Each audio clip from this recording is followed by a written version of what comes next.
Guys, ഇത് നമ്മുടെ സ്വന്തം മനോജേട്ടൻ. വണ്ടി എടുത്തത് മുതൽ ഇന്നേക്ക് ഇവിടം വരെ 1 രൂപ പോലും ഇന്ധനത്തിന് വേണ്ടി ചിലവാക്കിയിട്ടില്ല എന്ന് പറഞ്ഞാൽ നിങ്ങൾ വിശ്വസിക്കാം. അതായത് മാസം മുമ്പ് ഉപയോഗിച്ചുകൊണ്ടിരുന്ന വാഹനം എന്ന് വെച്ചാൽ ആൾട്ടോ 800 ആയിരുന്നു. അപ്പോൾ ആൾട്ടോ 800 ഒരു ദിവസം മാഷിന് കാഞ്ഞങ്ങാട് പോയി തിരിച്ചു വരാൻ വേണ്ടി 700 രൂപയുടെ എണ്ണമാണ്. 24 വർക്കിംഗ് ഡേയ്സ് ഉണ്ടാവും. വെച്ച് കഴിഞ്ഞാൽ 16,800 രൂപ വരും. EV വാഹനം എടുക്കുന്നതോടൊപ്പം തന്നെ വീട്ടിൽ സോളാറും കൂടെ പ്ലാൻ ചെയ്ത് സെറ്റ് ചെയ്തു.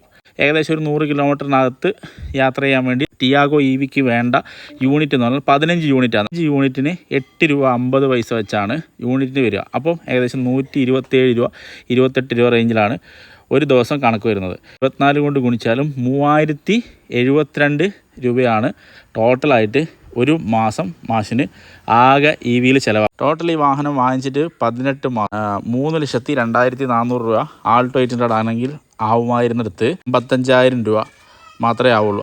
2.5 ലക്ഷം രൂപ ഏകദേശം മാഷിന് 18 മാസം കൊണ്ട് ലാഭം.